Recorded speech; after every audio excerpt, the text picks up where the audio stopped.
Sao Paulo is a modern South American metropolis of over 8 million people.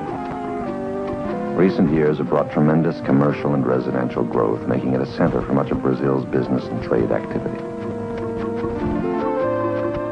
The crowded, busy streets, lined with tall buildings, give Sao Paulo that look familiar to modern urban areas. As in other cities, the skyline is dominated by high-rise buildings. These skyscrapers are the concrete expressions of modern technology and commerce. But they're not simply monuments. They are environments.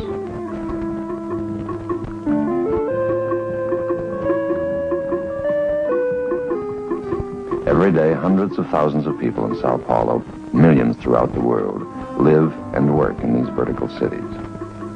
The safety of those people depends upon these structures and their contents. Across from Sao Paulo City Hall stands the 2-year-old, 25-story Joelma building. The Edifício Group, an investment company, occupied the entire building with offices for its 1,000 employees. Friday morning, the 1st of February, 1974, 756 employees were inside when a fire started.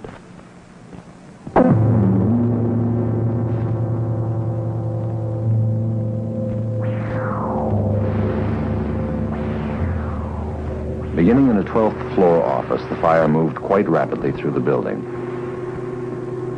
The fire was discovered at 8:50 in the morning. The fire department was notified by the occupant of an adjacent building some 15 minutes later. The first fire units arrived at about 10 minutes after 9. They immediately called for assistance.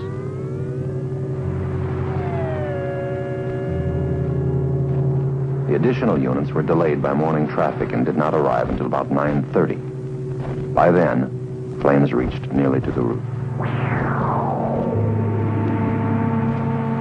There were 12 pumpers, 3 aerial ladders, an elevating platform, and 300 firefighters at the scene.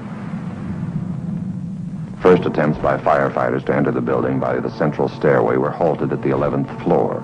Dense smoke and intense heat made it impossible for them to go further.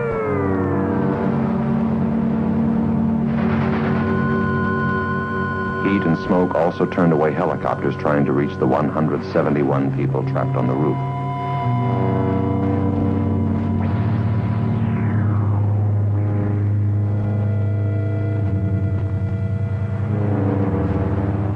Firefighters then worked from the street with master stream appliances and the elevating platform.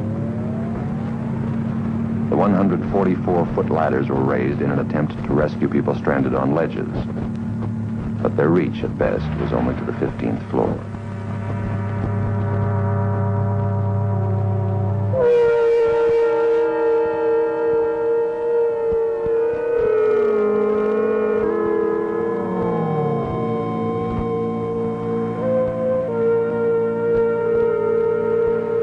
By 10:30, the fire had subsided.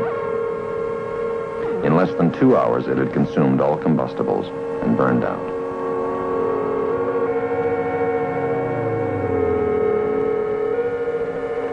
Rescue and medical teams were then able to enter the building.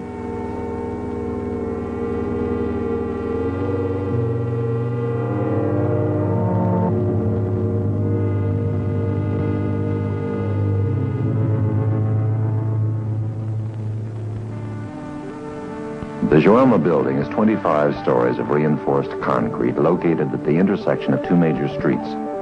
To accommodate this site, the 2-year-old building has a rather unusual shape. It has 2 roof areas, with the elevator penthouse rising in between. This central core contains 4 elevators and a single open stairway which runs the full height of the structure. The elevators and stairway provide the only access to the interior of the building. The roofs, north and south, are simply unfinished floor slabs, the owner intending to add several more stories at some later date. To allow for water drainage, a peaked wooden superstructure was built and corrugated concrete tiles laid on top. The first 10 floors are a parking garage. The top 15 are business offices.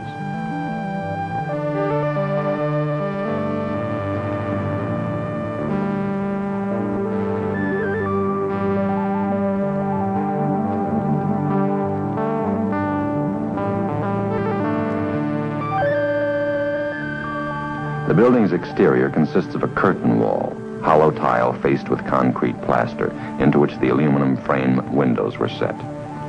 Between floors, a spandrel of 3 feet is formed by this curtain wall. The reinforced concrete floor slabs extend about 3 feet beyond the curtain wall and intersect the vertical sun screen, which shades the interior from direct light. Before the fire, the office interiors were divided by wooden partitions. The desks and shelves were wood, the ceilings were cellulose fiber tiles attached to wood strapping. The drapes, carpeting, and other fabrics were all flammable. At the time of the fire, then, the Joelma building was a fire-resistive, reinforced concrete shell which had been filled inside with combustible materials. The air conditioner in this window on the 12th floor required a circuit breaker different from the kind needed by the other units. At the time of installation, none was available, so in order to use the machine, it was installed bypassing the electrical control panel for the floor. The fire started here. It caught quickly and spread rapidly. Beginning in a window on the north side of the 12th floor, the flames moved in 2 directions. Racing across the ceiling and carpet, they reached the central stairwell and shot upward. The fire didn't extend up the stairs much further than the 15th floor because of a lack of fuel in the stairwell. It did, however, fill the well with smoke and heat, which made it impassable. Simultaneous with this internal spread, the flames were reaching up the exterior of the building. The 13th floor was as yet unfinished and unoccupied on this, the north side. Few combustibles were present. The fire rose to the 14th floor, where heat and flames broke through the windows, igniting the interior. While it continued its climb up the exterior of the north side, reaching higher and higher as each floor added more fuel, the fire also traveled across the 14th floor and into the south tower. There, too, it shot out the windows. The flames were now moving rapidly up both sides of the building. Less than an hour after it had begun, the fire had spread throughout the top 14 floors.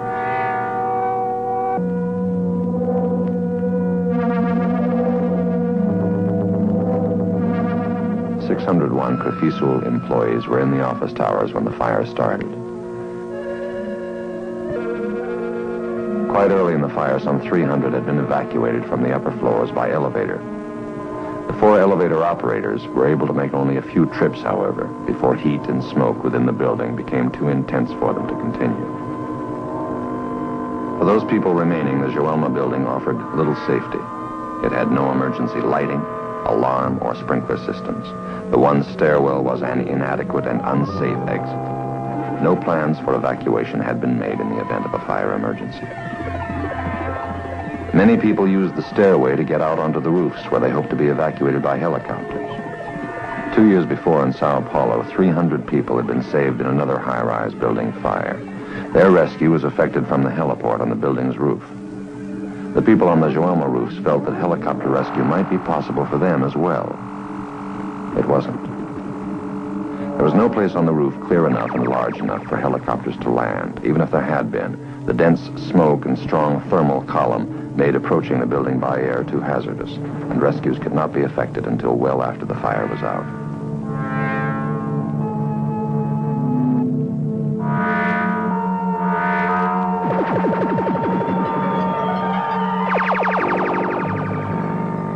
Of the 171 people who went to the roofs, only 81 survived.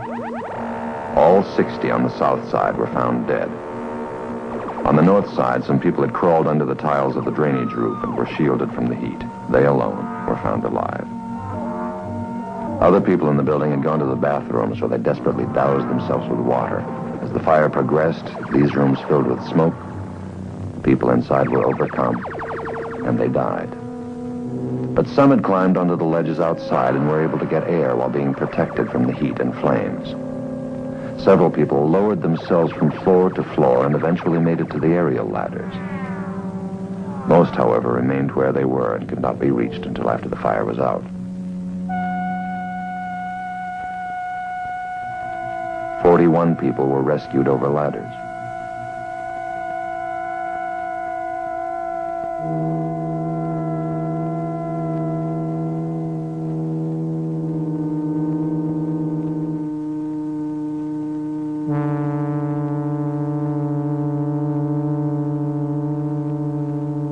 The continued threat of fire was exhausting, both physically and emotionally, for those people trapped inside. Fearing that rescue would come too late or not at all, desperate, they jumped.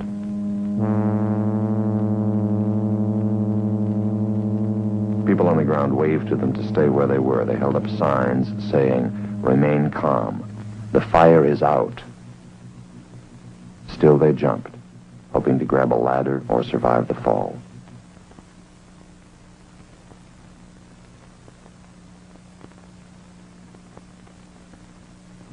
None of them did survive. 40 people died this way, 30 of them after the fire was already out. After the Joelma building had been searched, authorities found that 179 people had died. This was the greatest loss of life in any high-rise building fire.